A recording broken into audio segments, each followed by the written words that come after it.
Good evening, कैसे हैं आप लोग? ठीक हैं? चलिए, आज हम लोग पढ़ेंगे बेसिकली किसके बारे में बताइए? कार्बन के बारे में। कार्बन के बारे में क्यों पढ़ रहे हैं? क्योंकि ऑर्गेनिक केमिस्ट्री जितना भी होता है वो बेस्ड किस पर है आपका? कार्बन पर। किस पर? कार्बन पर। ऑर्गेनिक केमिस्ट्री बेस्ड है आपका किस पर? कार्बन पर। तो ऑर्गेनिक केमिस्ट्री में कार्बन का ही कंपाउंड के बारे में पढ़ते हैं, ठीक है। अब देखिए कार्बन के बारे में हमको जानना है, तो हम लोग पढ़े थे जैसे 4A element, carbon, silicon, germanium, stannum, plumbum. कैसी गीत सुनाऊं प्यारे बलम, carbon, silicon, germanium, stannum, plumbum. लेकिन हमको खाली एक उसमें से एक ग्रुप के एक एलिमेंट के बारे में पढ़ना। उस एलिमेंट का नाम क्या है? कार्बन। क्या है? कार्बन। अब देखिए कार्बन, कार्बन का एटॉमिक नंबर कितना होता है? एटॉमिक नंबर कितना होता है कार्बन का? तो आप बोलेंगे 6। कितना बोलेंगे? 6, ठीक है। एटॉमिक वेट कितना होता है? तो देखिए यहाँ पहले तो हम लिखें क्या? 12 और दूसरा 14। तो हम लोग जानते हैं कार्बन C6H12 मतलब 12, ठीक है। कितना? C6 और कितना? 12 और 6 और 14 के टर्म में रहता है। तो एटॉमिक वेट जो होगा, एक का 12 होगा और दूसरा का कितना होगा? 14 होगा। कोई दिक्कत नहीं है। अब हम लोग जानते हैं कार्बन का सिंबॉलिक रिप्रेजेंटेशन क्या होता है? C होता है। क्या होता है? C होता है। तो वही अब जानते हैं कि हमको कार्बन क्या है, टू फॉर्म में दिखाई पड़ रहा है। एक क्या? C6 12 और एक C6 14, ठीक है। समझ में आ गया? अब देखिए इलेक्ट्रॉनिक कॉन्फ़िगरेशन, कार्बन का एटॉमिक नंबर कितना है? 6 है, ठीक है। तो इलेक्ट्रॉनिक कॉन्फ़िगरेशन कितना होगा? 1s2, फिर कितना? 2s2 और 2p2। कितना? 2p2। p में कितना? 6 इलेक्ट्रॉन रख सकते हैं। अगर आपको इलेक्ट्रॉनिक कॉन्फ़िगरेशन में यहाँ कोई भी दिक्कत है तो आप हमारा क्या कर सकते हैं, पीरियोडिक टेबल में जो है इलेक्ट्रॉनिक कॉन्फ़िगरेशन का बहुत ही अच्छा से वीडियो बना दिए हैं। आप वहां जाकर के क्या कर सकते हैं, देख सकते हैं, ठीक है। कोई दिक्कत नहीं ना है। अब देखिए क्या होगा? एलोट्रॉप नहीं, एलोट्रॉप किसको बोलेंगे?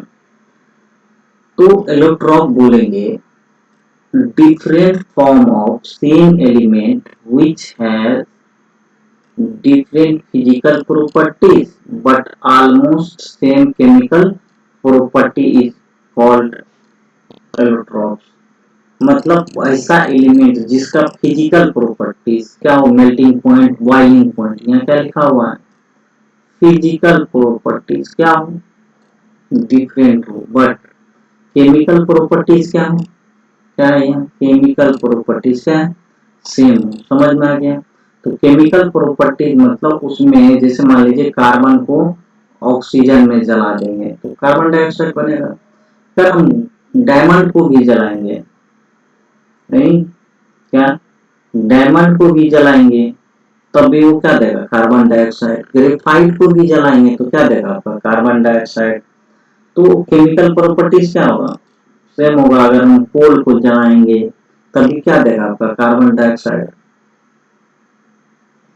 अब देखिए there are two allotropic form of carbon, मतलब कार्बन को मेनली हम कितना एलोट्रोपिक में बांट देते हैं? 2 फॉर्म में, ठीक है। देखिए पहला माने है क्रिस्टलाइन और दूसरा एमोर्फस। नहीं तो याद रखना है क्रिस्टलाइन में क्या होता है? एक रेगुलर स्ट्रक्चर होता है, नहीं। लेकिन एमोर्फस में क्या होगा? इरेगुलर स्ट्रक्चर होगा। ये वेल डिफाइंड क्या होगा? स्पेस में ओरिएंटेड होगा। ये वेल डिफाइंड स्पेस में ओरिएंटेड नहीं होगा। समझ में आ गया? अब देखिए क्रिस्टलाइन फॉर्म और क्या? Amorphous form.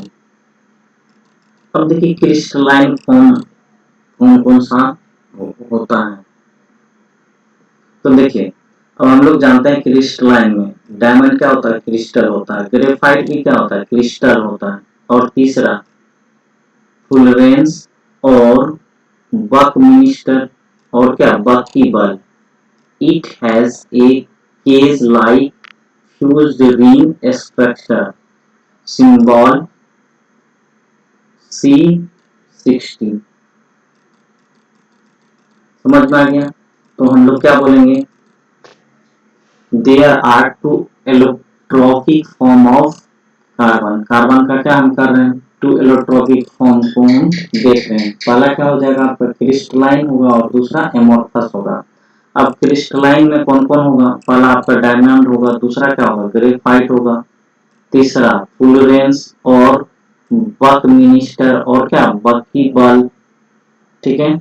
अब फुलरेंस और बकमिंस्टर और बकीबल का क्या होता है, स्ट्रक्चर कैसा होता है, तो हम कहेंगे it has a cage like fuse ring structure.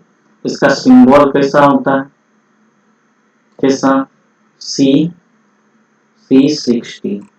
समझ में आ गया, समझ में आ गया ना? अब देखिए उसका दूसरा पार्ट हो गया क्या, एमोर्फस। हम लोग जाना है क्या, एमोर्फस में क्या होगा, वेल डिफाइंड क्या होगा, अरेंजमेंट नहीं होगा। वेल डिफाइंड क्या होगा, नहीं होगा। कोई दिक्कत नहीं ना है। अब देखिए एमोर्फस, एमोर्फस में पहला क्या होगा, कोक होगा, दूसरा कोल ले लेते हैं, तीसरा काजल ले लेते हैं, चौथा लैम्प ब्लैक ले लेते हैं, पांचवा गैस कार्बन ले लेते हैं और छठा चारकोल।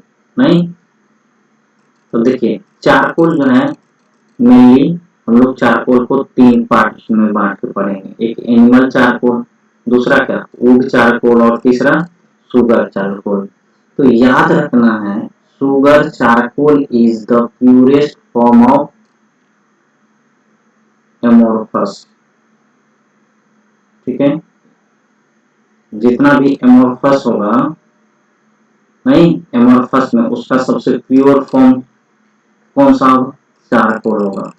ठीक है, कौन सा चारकोल, तो sugar charcoal. Sugar charcoal is the purest form of amorphous. अब देखिए हम लोग जानते हैं C12H22O11, ये किसका फॉर्मूला होता है, सुगर का फॉर्मूला होता है। ठीक, ठीक है। C12H22O11 जब हम उसको हाईली हीटेड करते हैं तो वो आपका कार्बन देता है और वाटर देता है, और वाटर क्या हो जाता है, इवेपोरेट करके उड़ जाता है। समझ में आ गया, कोई दिक्कत है इसमें, नहीं है? तो अगर आपसे पूछ देगा प्यूरेस्ट फॉर्म ऑफ एमोर्फस, तो आप क्या कहेंगे, सुगर चारकोल। क्या कहेंगे, सुगर चारकोल। तो हम क्या कहेंगे, sugar charcoal is the purest form of amorphous. तो शुगर का फॉर्मूला क्या होगा, C12H22 और O11।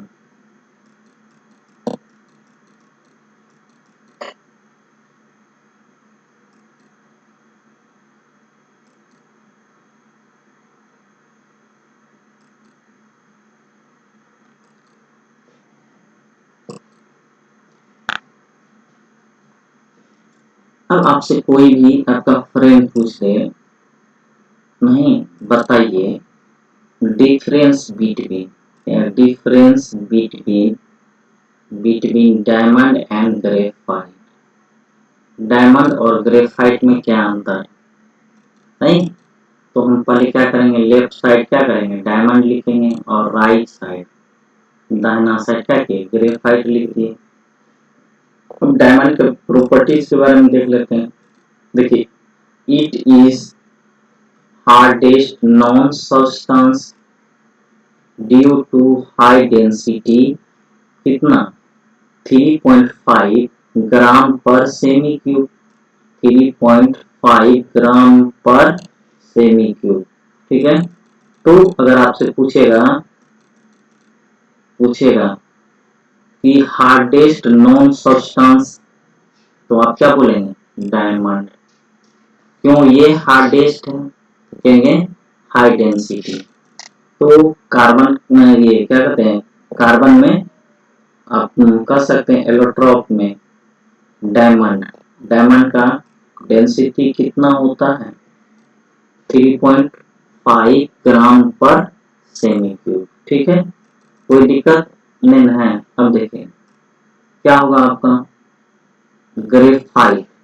तो ग्रेफाइट सॉफ्ट सब्सटेंस होगा due to low density. Low density कितना 2.24 ग्राम पर सेमी क्यूब। देखिए हम लोग जानेंगे डेंसिटी बराबर मास बाय वॉल्यूम होता है। मास अगर केजी में ले लेंगे तो वॉल्यूम किस में लेना होगा मीटर क्यूब में। यहाँ मास किस में लिए हैं ग्राम में, तो वॉल्यूम सेमी क्यूब में लिए। कोई दिक्कत है नहीं है। अब देखिए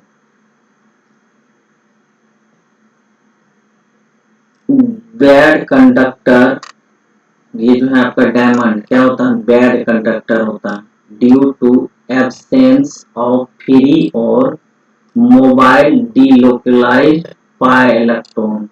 ठीक है, तो याद रखना है कि आपको डायमंड में जो है मोबाइल इलेक्ट्रॉन नहीं है या फ्री इलेक्ट्रॉन नहीं है या डीलोकलाइज्ड पाई इलेक्ट्रॉन नहीं है। मतलब कहने का मतलब फ्री इलेक्ट्रॉन नहीं पाया जाता किसमें डायमंड में।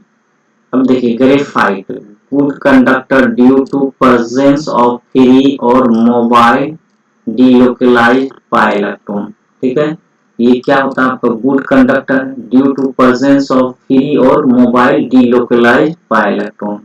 मतलब ग्रेफाइट में आपका डीलोकलाइज्ड पाई इलेक्ट्रॉन पाया जाता है और ये क्या होता है फ्री में एग्जिस्ट करता है प्रेजेंस।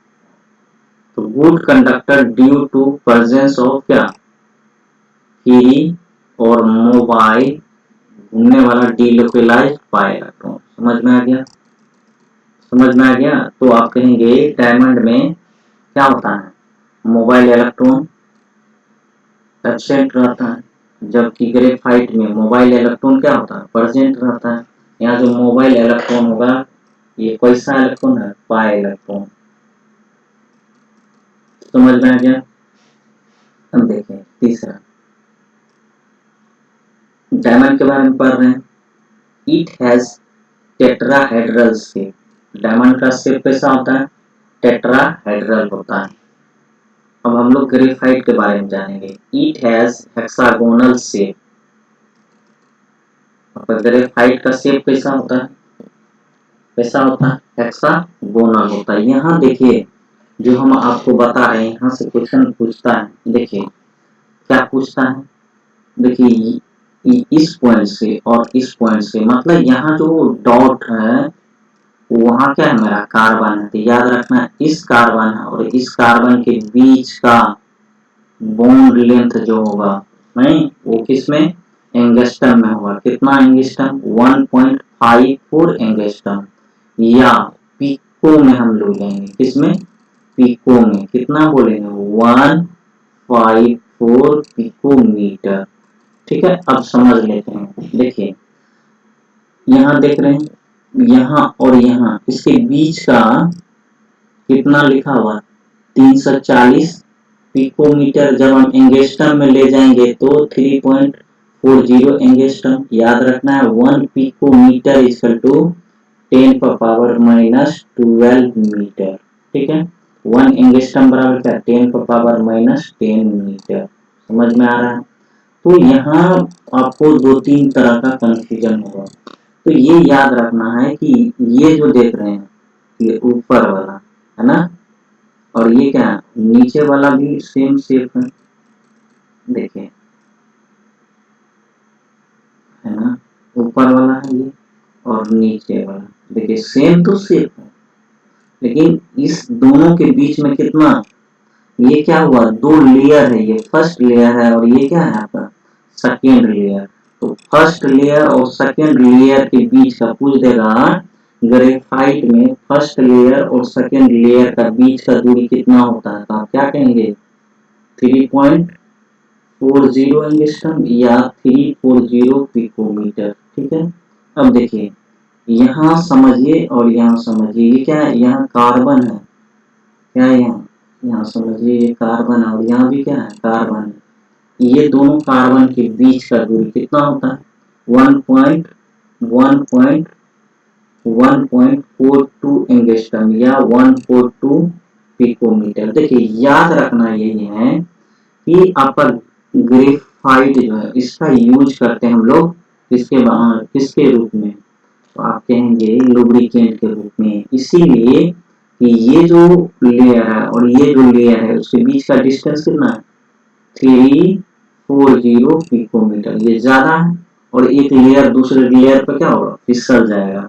ठीक है, समझ में आ गया, समझ में आ गया। तो आपको पूछ देगा कि बताइए ग्रेफाइट में कार्बन और कार्बन के बीच का डिस्टेंस कितना है, तो 1.42 एंगस्ट्रम या 142 पिकोमीटर।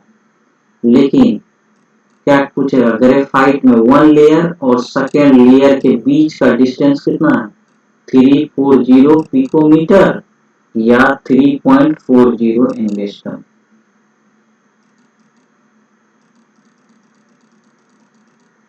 ठीक है, कोई दिक्कत नहीं है। अब देखिए यहाँ जानना है आपका जो डायमंड, क्या है डायमंड, डायमंड में कौन सा हाइब्रिडाइजेशन, तो याद रखना है कौन सा, sp3 हाइब्रिडाइजेशन। डायमंड में कौन सा हाइब्रिडाइजेशन, sp3 हाइब्रिडाइजेशन। मतलब एक s और कितना p पार्टिसिपेट किया है, 3p पार्टिसिपेट करके क्या बनाया, हाइब्रिड ऑर्बिटल बनाया है और ये हाइब्रिडाइजेशन किया है और क्या बनाया है, sp3 हाइब्रिड ऑर्बिटल बनाया है और हाइब्रिडाइजेशन में अरेंज करके क्या बनाया, sp3 हाइब्रिडाइजेशन हो गया। समझ में आ गया, ठीक है, याद रखना है ये क्या पूछिएगा, ग्रेफाइट में हाइब्रिडाइजेशन कौन सा होता है, तो क्या कहेंगे, sp2 कहेंगे। क्या है आपका, sp2 का है, क्या है आपका, sp2 है।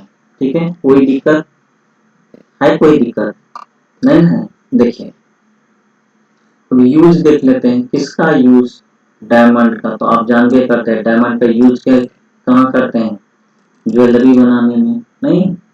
और दूसरा जो है आपका कटिंग ग्लास, आप देखे होंगे ग्लास को कट करते हुए। ठीक है, तो ये जो कटिंग ग्लास में जो हम यूज करते हैं डायमंड, वो गुड क्वालिटी का नहीं होता है। ठीक है, अब हम लोग देख लेते हैं ग्रेफाइट के बारे में। It is uses are following, मतलब इसका पहला यूज किसमें करेंगे, लुब्रिकेंट में और दूसरा इलेक्ट्रोड के रूप में। तो लुब्रिकेंट क्यों किए, अभी आपको बताएं कि ग्रेफाइट का वन लेयर और सेकेंड लेयर के बीच का डिस्टेंस कितना, 340 पिकोमीटर। अगर हम उसको एंगस्ट्रम में बदल देते हैं तो 3.40 एंगस्ट्रम। ठीक है, कोई दिक्कत नहीं है। अब इलेक्ट्रोड के रूप में इसको क्यों यूज करते हैं, क्योंकि हम लोग जानते हैं ग्रेफाइट क्या होता है, कंडक्टर होता है, इसका इलेक्ट्रिसिटी का, इसीलिए इसका यूज करते हैं किसमें, इलेक्ट्रोड बनाने में। अब आपसे कोई आदमी पूछ देगा, क्या पूछ देगा, पूछ देगा why carbon form so many compound, क्योंकि हम लोग ऑर्गेनिक केमिस्ट्री पढ़ रहे हैं, नहीं ये पूछ सकता है कोई।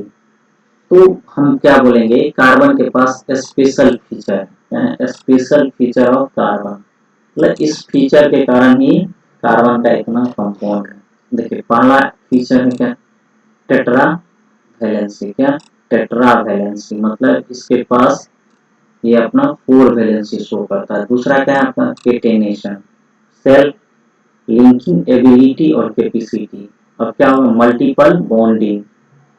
और चौथा क्या, आइसोमेरिक। कोई दिक्कत नहीं है, अगर कोई पूछ दे why carbon form so many compound, तो बोलेंगे इसके पास स्पेशल फीचर है, कौन कौन सा, टेट्रा वैलेंसी, दूसरा क्या केटेनेशन, तीसरा क्या मल्टीपल बॉन्डिंग और चौथा isomerism.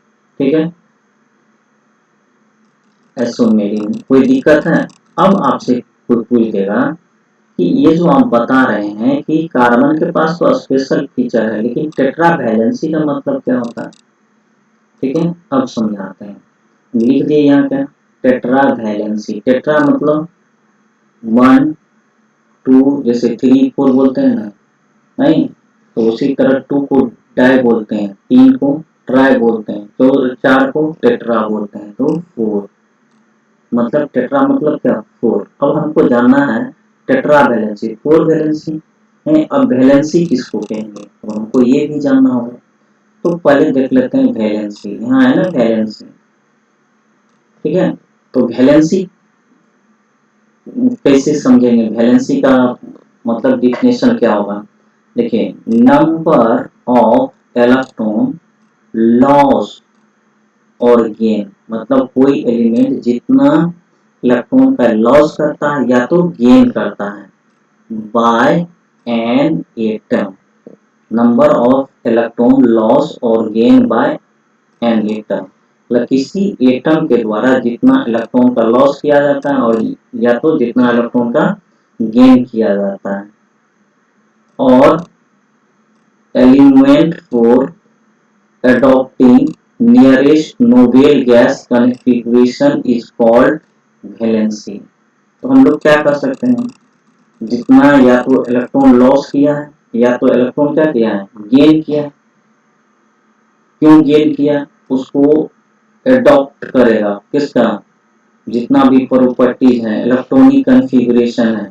Adopting nearest noble gas configuration is called valency. समझ में आ गया?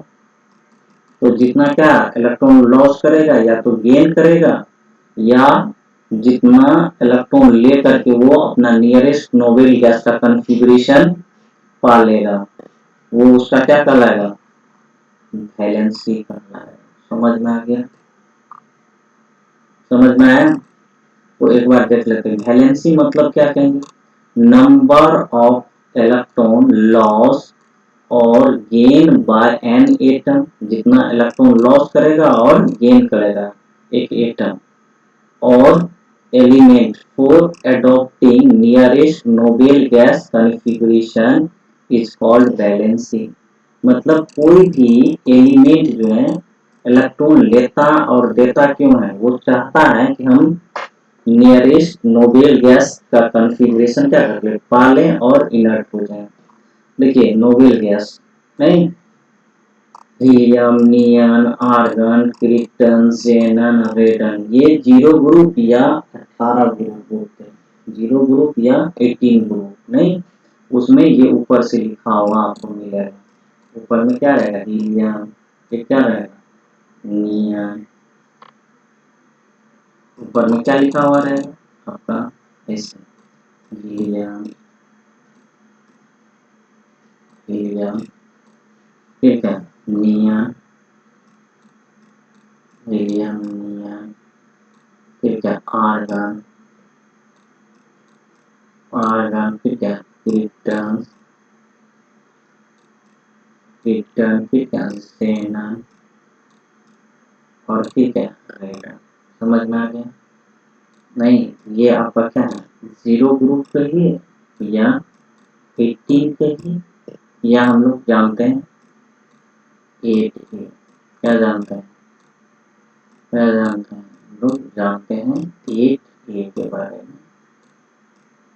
समझ में आ गया? बैलेंसी समझ में आ गया ना? कोई दिक्कत नहीं है?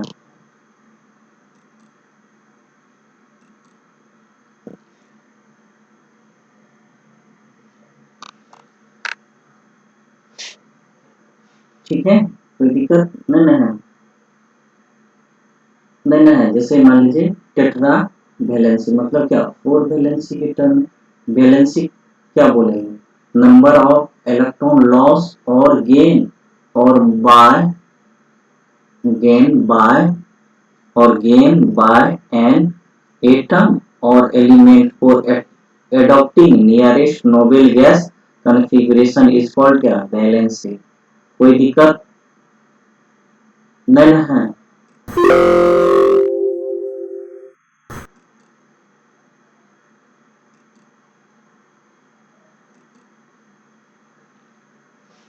या हम लोग कह सकते हैं, क्या कह सकते हैं, वैलेंसी का डेफिनेशन पढ़ रहे हैं ना अभी, हम लोग ऐसे कह सकते हैं, number of unpaired electron present in outermost orbit is called valency. नहीं, कोई पूछ देगा वैलेंसी का डेफिनेशन, तो हम क्या कर सकते हैं, number of unpaired electron present in outermost orbit is called क्या, वैलेंसी। मतलब outermost ऑर्बिट में जितना इलेक्ट्रॉन क्या रहेगा, अनपेयर्ड रहेगा, वो उसका क्या कहलाएगा, वैलेंसी कहलाएगा। देख लेते हैं, देखिए जैसे ऑक्सीजन, ऑक्सीजन का कितना होता है, एटॉमिक नंबर 8 होता है, उसका इलेक्ट्रॉनिक कन्फिग्रेशन तो 1s2 2s2 और 2p4। ठीक है, देखिए s में कितना 2 इलेक्ट्रॉन रह सकता है, फिर इस s में भी कितना 2 इलेक्ट्रॉन, लेकिन p में 6 इलेक्ट्रॉन रह सकता है। तो पहले क्या किए, इस तरह भर रहे हैं, याद रखना है, या पीछे हम आपको इलेक्ट्रॉनिक कन्फिग्रेशन बताए थे। पहले अगर आपका 4 है तो पहले इस तरफ भरेंगे सिंगल सिंगल करके। ठीक है,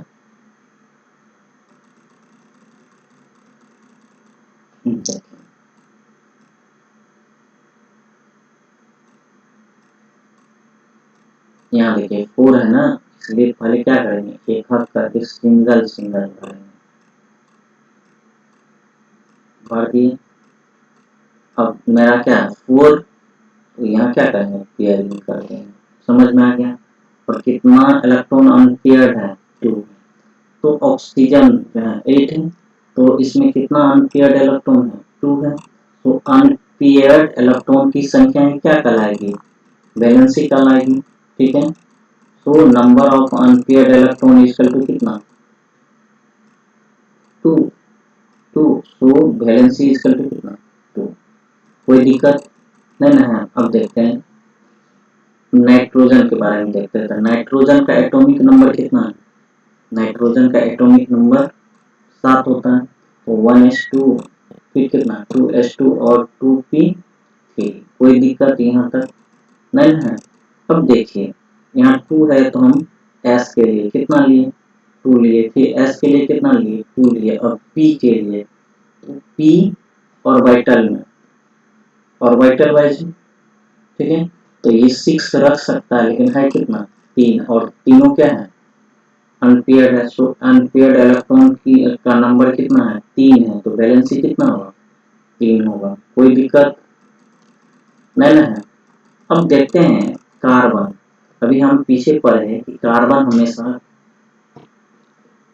टेट्रा वैलेंसी शो करेगा, क्या टेट्रा वैलेंसी शो करेगा। अब क्यों करेगा ऐसा, उसी के बारे में यहाँ हम लोग पढ़ेंगे। तो जैसे देखिए कार्बन का एटॉमिक नंबर कितना है, 6 है, इसका इलेक्ट्रॉनिक कन्फिगरेशन खींचेंगे क्या होगा, 1s2, फिर कितना 2s2 और फिर 2p2, हो गया 6। पहला देखिए ऑर्बिटल 2 पूरा फुलफिल है, फिर क्या है यहाँ 2 पूरा फुलफिल है, लेकिन p में देखिए, p में तो हम मैक्सिमम 6 इलेक्ट्रॉन रख सकते हैं, लेकिन है कितना इलेक्ट्रॉन 2, वो भी क्या है, वो भी क्या अनपेयर्ड। ठीक है, तो अगर हम जानेंगे कि ये जो इलेक्ट्रॉनिक कन्फिगरेशन है कार्बन का, कौन सा है, ये वाला नहीं, ये याद रखना है ग्राउंड स्टेट वाला। क्या है, ग्राउंड स्टेट इलेक्ट्रॉनिक कन्फिगरेशन। देखिए in ground state carbon atoms have 2 unpaired electrons. देखिए यहाँ कितना अनपेयर्ड इलेक्ट्रॉन है, 2 है। तो in ground state carbon atoms have 2 unpaired electrons, therefore carbon should be divalent। होना क्या चाहिए, डाइवेलेंट होना चाहिए, वैलेंसी कितना होना चाहिए, 2 होना चाहिए। बट कार्बन ऑलवेज शोज, क्या लिखा हुआ है यहाँ, टेट्रा वैलेंसी, टेट्रा मतलब 4। ठीक है, तो कार्बन हमेशा शोज करेगा, दिखाएगा, कार्बन ऑलवेज शोज क्या, कौन सा valency, tetravalency. This is due to during bond formation carbon supply four unpaired electron. क्या करेगा, कार्बन कितना सप्लाई करेगा, फोर अनपेयर्ड इलेक्ट्रॉन। समझ में आ गया। तो याद रखना है कार्बन हमेशा कौन सा वैलेंसी शो करेगा, क्या कहेंगे, टेट्रा वैलेंसी शो करेगा। समझ में आ गया। अब देखिए क्या हुआ, this is due to during bond formation carbon supply four unpaired electron. मतलब जब भी कार्बन पर क्या किया, स्टडीज किया, मतलब उसको लेबोरेटरी में चेक किया, तो कौन सा वैलेंसी शो कर रहा था, कौन सा वैलेंस शो कर रहा था, कौन सा वैलेंसी शो कर रहा था बताइए, टेट्रा वैलेंसी शो कर रहा था। लेकिन इलेक्ट्रॉनिक कॉन्फ़िगरेशन से ये कैसा होना चाहिए, कैसा होना चाहिए, डाइवैलेंट होना चाहिए। वैलेंसी कितना शो होना चाहिए, 2 होना चाहिए। लेकिन वैलेंसी शो होता है कितना, टेट्रा वैलेंसी है, नहीं तो कार्बन टेट्रा वैलेंट है। समझ में आ गया। तो ये टेट्रा वैलेंट या टेट्रा वैलेंसी होता कैसे, देखिए this can be possible only if 2s electrons will be unpaired. क्या होगा, यहाँ समझना ये है कि 2s2 जो नहीं, उसमें से एक इलेक्ट्रॉन एक्साइट करके यहाँ चला जाता है, यही लिखे हैं। This can be possible only if 2s2 electron will be unpaired and one of it is migrated. मतलब क्या होगा, माइग्रेट कर जाएगा, मतलब एक जगह से दूसरे जगह चल जाएगा। कहाँ से, from 2s2 to 2pz orbital. देखिए यहाँ से जो x का जो एक इलेक्ट्रॉन था वो एक्साइट करके इसमें चला गया, आपका इसमें चला गया। अब आपको समझ में नहीं आ रहा होगा कि सर यहाँ आप 2pz कैसे लिखते हैं। याद रखना है कि ये p वाला है, उसके पीछे में कितना है, 2 है। ये तो हम क्या लिखेंगे यहाँ, p में कितना ऑर्बिटल, 3 ऑर्बिटल नहीं, एक ऑर्बिटल का नाम क्या, 2px, फिर दूसरा का क्या कहेंगे, 2py, और तीसरा क्या कहेंगे, 2pz कहेंगे। तो यही है आपका 2pz। तो px, ये px, ये क्या है, py, ये क्या है आपका pz है। समझ में आया। तो यहाँ से जो इलेक्ट्रॉन एक एक्साइट कर गया, तो ये दोनों क्या है, ये हाफ फील्ड है, लेकिन ये क्या है, वैकेंट है। नहीं, सो इलेक्ट्रॉन यहाँ से जो एक्साइट किया किसमें जाएगा, वैकेंट में जाएगा।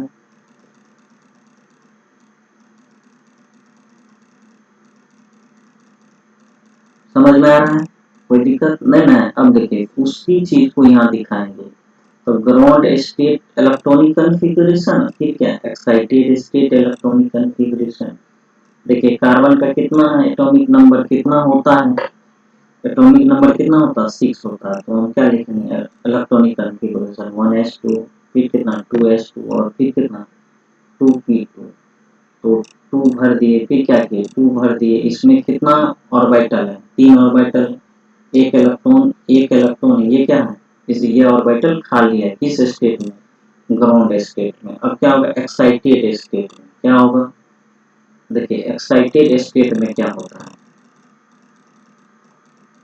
देखिए एक्साइटेड स्टेट में क्या होगा, यहाँ देख रहे हैं आपका क्या है, पेयर्ड इलेक्ट्रॉन है, इलेक्ट्रॉन क्या है, पेयर्ड है नहीं, एस ऑर्बिटल में। अब देखिए यहाँ क्या होगा, यहाँ से यहाँ से एस से एक इलेक्ट्रॉन एक्साइट करके किस में जा रहा है, ई में जा रहा है। तो कुछ ना कुछ एनर्जी की आवश्यकता होगी नहीं, क्योंकि 2x और क्या 2p जो होगा इसके बीच में क्या होगा, एनर्जी गैप होगा, क्योंकि इलेक्ट्रॉनिक कॉन्फ़िगरेशन क्या होता है आपका, ये बेस्ड अपॉन है एनर्जी डायग्राम पे, पहले सबसे कम फिर उससे ज्यादा और लास्ट में क्या सबसे ज्यादा जिसका एनर्जी होगा वो क्या होगा लास्ट में भरा आएगा। समझ में आ गया। अब देखें here energy of 2s is less than energy of 2p। देखिए 2s का एनर्जी कम है किससे, 2p से। समझ में आ गया। This excitation process is endothermy. क्या, एंडोथर्मी क्या होगा, यहाँ से देखिए यहाँ से जो एक इलेक्ट्रॉन है वो एक्साइट करके जा रहा है किसमें, एस से किस में जाएगा, पी में जाएगा। नहीं तो उसको हम पी जेड मान लेंगे, मान लीजिए पी जेड ले लीजिए, इलेक्ट्रॉन किस में चला गया आपका, पी जेड में, कोई दिक्कत नहीं ना। तो टोटल अनपेयर्ड ऑर्बिटल की संख्या कितना हो गया, 1 2 3 4। तो कार्बन का वैलेंसी कितना हो गया, 4। समझ में आ गया। देखिए अब हम समझ गए कि 2s का एनर्जी क्या है, कम है, और 2p का क्या है एनर्जी ज्यादा होगा। तो यहाँ से जो इलेक्ट्रॉन एक्साइट करके यहाँ जो आया है इसके लिए एनर्जी की आवश्यकता होगी, और ये प्रोसेस क्या होगा आपका, क्या होगा, एंडोथर्मिक होगा। ठीक है। Here energy of 2s is less than energy of 2p. This excitation process is endothermic. समझ में आ गया। यहाँ जो इलेक्ट्रॉन क्या हो गया, जो ये 2s में जो भरा हुआ था 2, नहीं नहीं s में कितना, दोनों इलेक्ट्रॉन भरा हुआ है, यहाँ से हम क्या किए एक्साइट करवा रहे हैं, तो यहाँ क्या करना होगा, एनर्जी देना होगा। नहीं तो here energy of 2s is less than energy of 2p। समझ में आ गया। 2s का एनर्जी क्या होगा, कम होगा किससे, 2p से। This excitation process is endothermic. मतलब ये जो s से जो इलेक्ट्रॉन एक्साइटेड करके p में लाएंगे तो उसमें हमको क्या चाहिए, एनर्जी चाहिए। ठीक है। अब देखिए यहाँ कुछ कॉन्सेप्ट है जो समझना चाहिए हम लोग को। देखिए क्या, bond formation is always exothermic in nature. मतलब क्या, कि जब भी बॉन्ड फॉर्मेशन होने लगेगा तो एनर्जी क्या होगा, बाहर निकलेगा। समझ में आ गया। दूसरा, bond breaking is always endothermic in nature. मतलब हीट क्या करना, हीट क्या करना है, देना पड़ेगा। समझ में आ गया। तो जब भी बॉन्ड ब्रेक करवाना होगा तो एनर्जी क्या करना होगा, देना होगा। उस जब हम एनर्जी देते हैं उस प्रोसेस का नाम क्या है, एंडोथर्मिक प्रोसेस। समझ में आ गया, समझ में आ गया ना।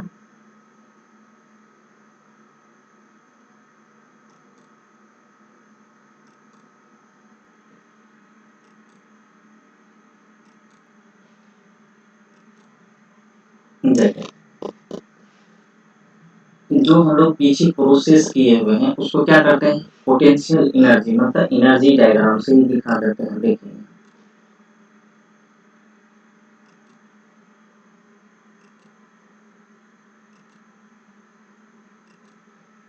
देखिए कार्बन है, कार्बन का एटॉमिक नंबर कितना 6 है, इलेक्ट्रॉनिक कॉन्फ़िगरेशन 1s2, फिर कितना 2s2 और कितना होगा 2p2 होगा। देखिए ग्राउंड स्टेट क्या है, ये आपका ग्राउंड स्टेट। मान लीजिए क्या है कि ये पोटेंशियल एनर्जी का डायग्राम है। यहाँ एक क्या किए, हॉरिजॉन्टल लाइन खींच दिए हैं, जो वर्टिकल लाइन, मान लीजिए वर्टिकल लाइन, इस पर क्या लिए हैं, पोटेंशियल एनर्जी लिए हैं। समझ में आ गया। अब देखें 1s2, फिर है देखिए यहाँ 2s2 यहाँ लिए हैं 2s2, और कितना 2p2 यहाँ ले लिए। समझ में आ गया। अब देखिए यहाँ से जो इलेक्ट्रॉन एक्साइट करवा रहे हैं नहीं, मतलब यहाँ से समझिए, यहाँ से इलेक्ट्रॉन एक्साइट करके यहाँ ले आ रहे हैं। तो इलेक्ट्रॉन को जो हम एक्साइट करेंगे 2s से, किसमें, 2p में, ठीक है। तो 2s क्या है, लोअर है, और 2p क्या है, हायर है, हायर एनर्जी लेवल है। तो क्या करना होगा, एनर्जी देना होगा।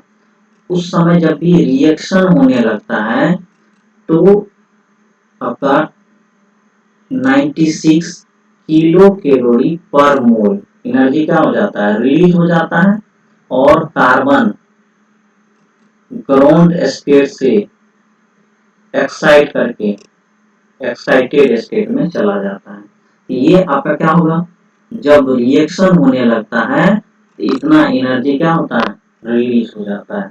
और जो आपका कार्बन है वो ग्राउंड स्टेट से किसमें चला जाता है, एक्साइटेड स्टेट में। अब यहाँ अनपेयर इलेक्ट्रॉन की संख्या कितना है, बताइए, 4 है। इसीलिए कार्बन की वैलेंसी कितनी होगी, 4 होगी, या इसको हम क्या बोलेंगे, टेट्रा वैलेंट बोलेंगे। कोई दिक्कत। अब देखिए, थोड़ा सा आप लोग को समझने में दिक्कत क्या होता है कि एक्सोथर्मिक कैसे समझेंगे और एंडोथर्मिक कैसे समझेंगे। चलिए एक आपको एग्जांपल लेकर के बताते हैं। मान लीजिए कोई क्या है, ए है, ए का जो है 60 किलो कैलोरी एनर्जी लेके आता है। देखिए बी यहाँ लिख दिए, बी 40 किलो कैलोरी एनर्जी लेके आता है। दोनों क्या किया कि आ रहा है रिएक्शन करने के लिए, दोनों क्या किया, ए और बी रिएक्शन कर लिया। अब ये दोनों के पास जब दोनों मिल जाता है, केमिकल बॉन्ड फॉर्मेशन कर लेता है, उस समय एनर्जी यहाँ देखिए 60 है और ये 40 है, तो दोनों को ऐड करेंगे तो 100 होना चाहिए। लेकिन यहाँ कितना है आपका, 80 है, तो 20 क्या हो गया, रिलीज हो गया। अब याद रखना है, जब आप केमिस्ट्री पढ़ेंगे तो जब भी हीट रिलीज होगा, क्या होगा, एक्सोथर्मिक का बात होगा। तो यहाँ क्या करेंगे, निगेटिव साइन लेंगे एक्सोथर्मिक, और इंडोथर्मिक लेंगे। देखिए यहाँ कितना है, ए बी कितना है, 80 किलो कैलोरी। अब हम नीचे में हमको चाहिए, ए जो है कितना, 60 किलो कैलोरी, और बी कितना चाहिए, 40 किलो कैलोरी। समझ में आ गया। ये दोनों को जोड़ेंगे तो कितना होगा, 100। नहीं है यहाँ कितना, 80 किलो कैलोरी, तो कितना देना होगा, 20 किलो कैलोरी। समझ में आ गया, तो इंडोथर्मिक प्रोसेस में एनर्जी क्या करेंगे, देंगे, और एक्सोथर्मिक में एनर्जी अपने आप क्या होगा, इनवर्स में रिलीज होगा। समझ में आ गया ना। तो देखिए ये जो डायग्राम हम बनाए हैं, पोटेंशियल एनर्जी लिए हैं, और इधर क्या लिए हैं, ग्राउंड स्टेट और आपका क्या, एक्साइटेड स्टेट। अब आपसे कोई पूछ देगा कि potential energy P dot E जो आप लिखे हैं यहाँ P डॉट E लिखे हैं, इसका मतलब क्या होता है, हम लोग कहेंगे P डॉट E का मतलब क्या, potential energy. G dot S का मतलब ग्राउंड स्टेट, और E डॉट S का मतलब एक्साइटेड स्टेट। समझ में आ गया।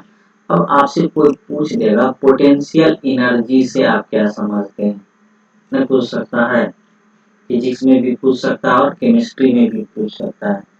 तो हम लोग जानेंगे केमिस्ट्री में, हम पर किसके बारे में, केमिस्ट्री, कार्बन के बारे में पढ़ रहे हैं, और उसके कंपाउंड के बारे में आगे पढ़ेंगे।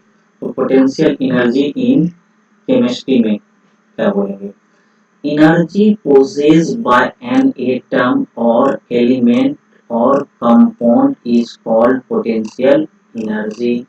P dot E मतलब क्या, potential energy, energy possessed by an atom, मतलब जितना एनर्जी एक एटम रखता है, और एलिमेंट और compound is called potential energy.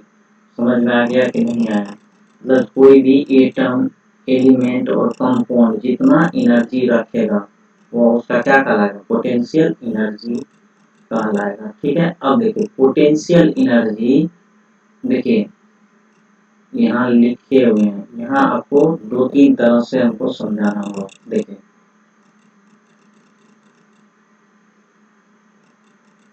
देखिए यहाँ क्या है, पोटेंशियल एनर्जी, इसको अलग अलग तरह से आदमी पढ़ सकता है। देखिए पोटेंशियल एनर्जी ये directly proportional to 1 by stability. क्या कहेंगे, potential energy directly proportional to 1 by stability, या क्या कहेंगे पोटेंशियल एनर्जी, क्या कहेंगे आप, potential energy inversely proportional to stability. समझ में आ गया, नहीं समझ में आया। देखिए अगर हम टोटल ले लेंगे यहाँ से, यहाँ 1 by stability, potential energy directly proportional to 1 by stability. समझ में आ गया, समझ में आ गया। अब हम क्या करेंगे, पोटेंशियल एनर्जी और यहाँ क्या ले लेंगे स्टेबिलिटी, तो हम क्या कहेंगे potential energy inversely proportional to stability. समझ में आ गया, तो दिक्कत, potential energy inversely proportional to क्या स्टेबिलिटी, या directly proportional to 1 by stability. Potential energy directly proportional to 1 by stability, या potential energy inversely proportional to stability. समझ में आ गया, यहाँ तक कोई दिक्कत नहीं ना है। अब देखिए बॉन्ड एनर्जी बी डॉट, इसे क्या समझेंगे, तो हम लोग समझेंगे यही कि energy release during bond formation, मतलब जितना एनर्जी रिलीज करता है कब, जब बॉन्ड फॉर्मेशन होने लगता है। तो याद रखना है कि बॉन्ड फॉर्मेशन ऑलवेज क्या होगा, एक्सोथर्मिक होगा, क्योंकि एनर्जी क्या करता है, रिलीज करता है। समझ में आ गया, या हम क्या कर सकते हैं, तो बॉन्ड एनर्जी मतलब energy release during bond formation is called as क्या, बॉन्ड एनर्जी, या energy required to break a bond, मतलब बॉन्ड को तोड़ने के लिए जितना एनर्जी की आवश्यकता होगी वो कौन सा एनर्जी कहलाएगा, बॉन्ड एनर्जी कहलाएगा। ठीक है, याद रखना है क्या, बॉन्ड एनर्जी को बी डॉट ई लिखते हैं, डायरेक्टली प्रोपोर्शनल टू स्टेबिलिटी, मतलब जितना स्टेबल कोई कंपाउंड होगा मतलब उसका बॉन्ड एनर्जी उतना भी क्या होगा, मजबूत होगा। मतलब bond energy directly proportional to stability, मतलब बॉन्ड एनर्जी जितना मजबूत होगा उतना ज्यादा क्या होगा, स्टेबल होगा। कोई दिक्कत नहीं ना है, नहीं ना है। अब देखिए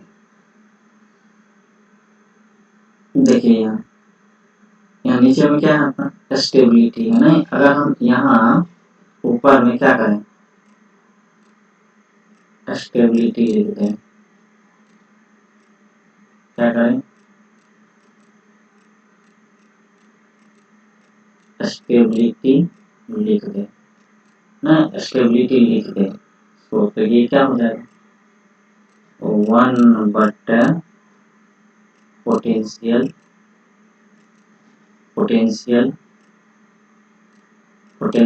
एनर्जी। समझ में आ गया, समझ में आ गया। तो हम लोग कह सकते हैं स्टेबिलिटी क्या हो जाएगा, स्टेबिलिटी बढ़ेगा, पोटेंशियल एनर्जी क्या होगा, घटेगा, और पोटेंशियल एनर्जी बढ़ेगा तो स्टेबिलिटी क्या होगा, घटेगा। समझ में आ गया, समझ में आ गया नहीं।